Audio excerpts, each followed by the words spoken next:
현직 경찰관이 JMS 정명석 총재의 성폭행 사건 증거인멸에 가담했다는 의혹이 제기돼서 경찰이 조사에 나섰다고 합니다. JMS 간부들과 화상회의를 열고 범행 증거인멸을 도왔다는 의혹을 받고 있다는 건데요. 이 정명석 총재의 성폭행 사건을 다룬 다큐멘터리를 통해 경찰의 연루 가능성을 계속 언급했던 분이죠. 나는 신이다 원을 제작했던 조성현 MBC PD와 이야기 나눠보겠습니다. 어서 오세요. 네, 안녕하세요. 네, 사실 이 이야기는 전에 저희가 이제 인터뷰 모셨을 때도 조성현 PD가 제기를 했던 문제였거든요. 네. 그러니까 경찰보다 오히려 제작진이 먼저 파악하고 있을 때 이렇게 봐도 되는 거죠. 네, 저희가 이 JMS 내에 스파이 조직이 있다는 얘기를 항상 했었는데 그 조직의 이름이 대외협력국이란 이름이에요. 그런데 그 조직 내에 있는 스파이들이 최근에 JMS를 탈퇴하고 그리고 나는 신이다 카메라 앞에 서서 자신들이 어떤 일들을 했는지를 이번에 이제 시즌 2를 준비하면서 얘기를 하게 되는데요. 그 증언했던 스파이들 중에는 저랑 메이플을 미행했던 사람도 있었어요. 네. 그러니까 그런 사람들이 나와서 저희한테 외장하드 하나를 주고 갔어요. 그런데 그 외장하드 안에 보면 정말 여러 가지 충격적인 내용의 파일들이 많이 담겨 있는데 그중에서 제가 가장 심각하게 내용을 봤던 것 중에 하나가 JMS 신도 경찰 리스트.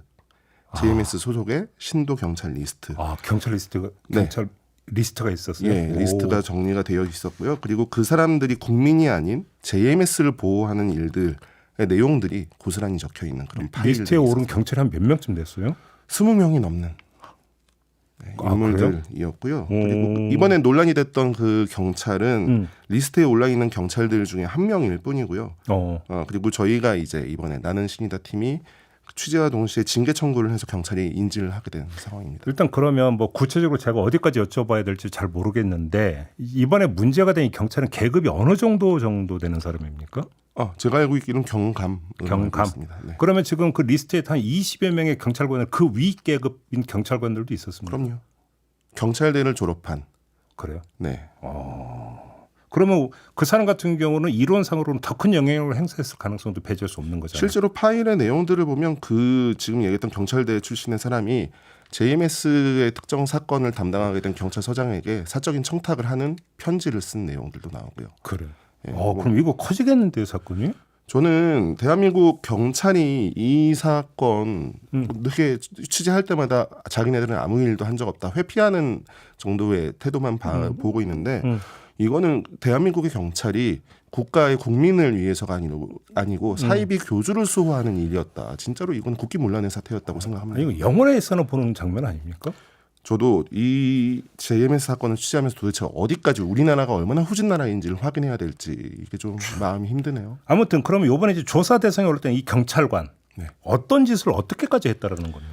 일단 이 사람이 현직 경찰 입장에서 본 메이플 사건 대응법이라는 문서를 만들어서 어떤 식으로 조사를 대비해야 될지 정명석이 어떻게 대비를 해야 될지 이런 내용을 만들기도 하고 경찰의 핸드폰 포렌식 과정을 설명을 해주면서 어떤 식으로 경찰 수사 그러니까 압수수색이 들어오거나 핸드폰 압수수색이 됐을 때 어떻게 대처를 해야 될지를 알려주고 그래서 그 조언 덕분에 그 스파이 조직에 있었던 사람들은 핸드폰을 전부 다 그냥 버려버려요. 그리고 나서 나중에 그 덕분에 수사가 매우 어려워졌다는 내용이 판결문에 적혀 있어요. 근데 이 과정에서 스파이 조직 대외협력국이라는 곳의 국장과 그 조직원이 실형 선고를 받게 됐습니다. 그들은 지금 한 명은 뭐 집행유예지만 한 명은 실형을 살고 있는데 이 사건에서 정확하게 어떻게 해라라고 거의 지시를 하거나 최소한 방조를 했던 경찰인 주소라는 사람은 아무런 문제 없이 서초경찰서 지능범죄 수사팀 팀장으로 일을 하다가 얼마 전에 발령이 났습니다. 이제 주소는 본명은 아니고 JMS에서는 정명석이 이름을 하사를 해요. 중요한 사람들한테. 근데 이 사람에게 주를 수호하라는 이름을 줬던 거죠. 그래요. 네. 아무튼 그러면 경찰이 지금 이제 자체 조사에 나선 건데 조사는 잘하고 있는 것 같습니까? 제대로 하고 있는 것 같습니까? 전혀요. 전혀요? 네, 제가 해당 경찰을 찾아서 서초경찰서를 간 적이 있었는데요. 같은 팀 경찰들이 취재를 매우 심하게 방해를 했고요. 그리고 저희 카메라에는 찍혀 있는데 저희의 시선을 돌리고 있는 동안 나머지 경찰들이 주수호라는 경찰이 저희를 피해서 빠져나가는 장면도 카메라에 담기기도 했고요. 그리고 저희가 항상 어떤 질의를 보낼 때는 그 내용에 보면 어떤 비위가 어떤 경찰에게 있었는지를 인지할 수 있게 되는 거거든요. 경찰은. 그렇죠. 근데 그 사건에 어떤 비위가 있었는지에 대해서 집중하지 않고 항상 자기네들은 아무 잘못 없다, 아무런 책임 없다라고 이렇게 책임 회피만 하는 것들을 보고 있고요. 내사를 진행하면 저희가 자료를 여러 가지 갖고 있으니까 어떤 자료를 공개해달라, 공유해달라고 요청이 오면 될 텐데 그런 일들이 하나도 없습니다. 아, 자료 요청도 없습니까, 경찰에서? 자료 요청 딱 한 번 있었죠. 서초 경찰서에서 처음에 한 번. 그 사람 때문에? 네, 그게 다예요? 그게 답니다. 사사부라고 하는 조직은 뭐예요?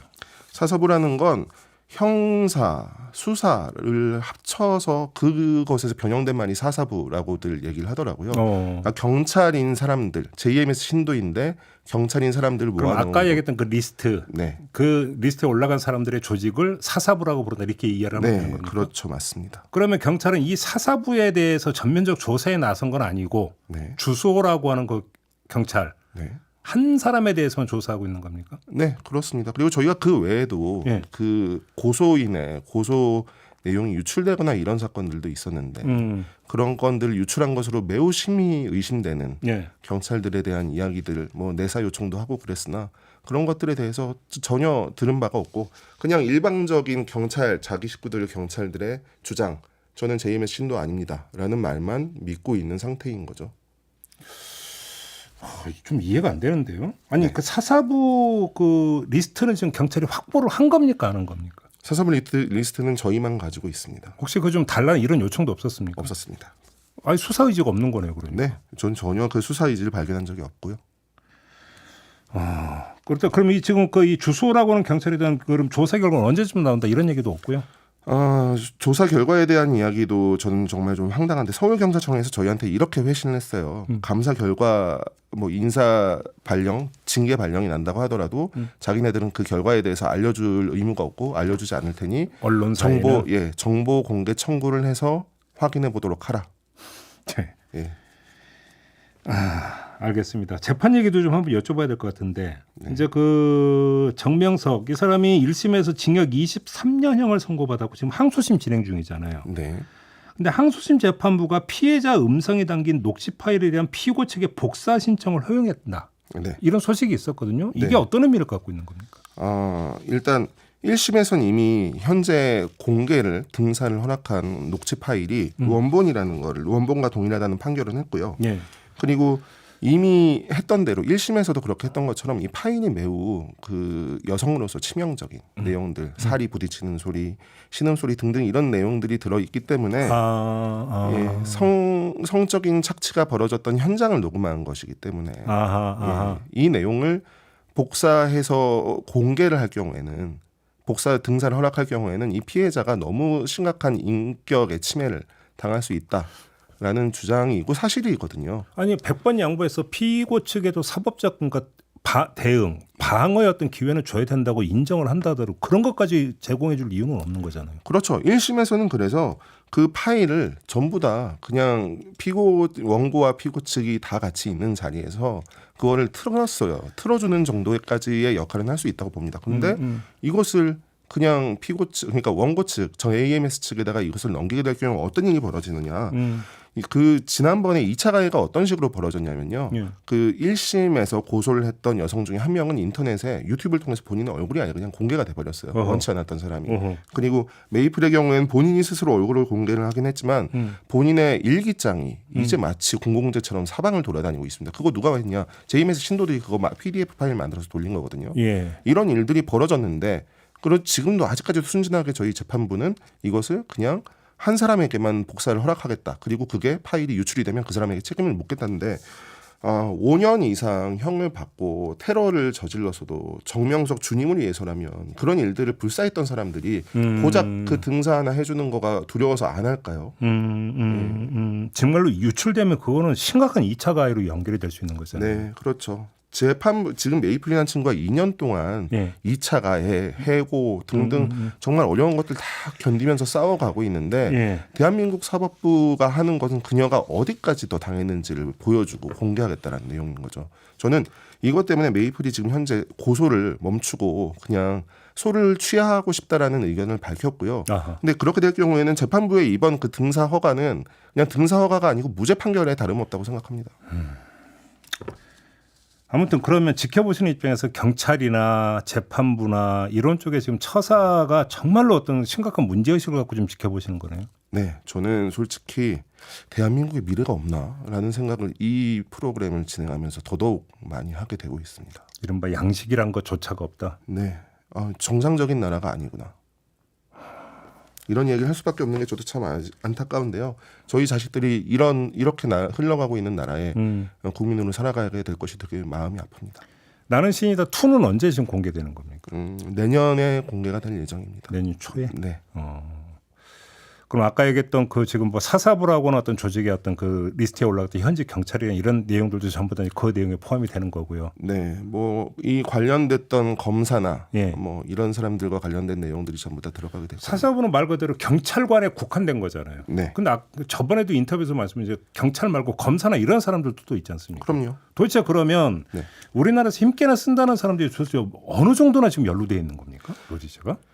그 사람들은 부정하겠죠. 그런데 문서가 나온 것만 봤을 때도 제가 봤을 때는 정말로 흔히 얘기하는 뭐 판사는 실제 이름을 저희가 확인한 바는 없고요. 제보를 받은 적은 있지만 문건을 통해서 확인된 것만 해도 검사, 경찰, 의사 등등 저희가 얘기하는 힘께나 쓰는 사람들은 다 포함됐다고 보시면 됩니다. 예.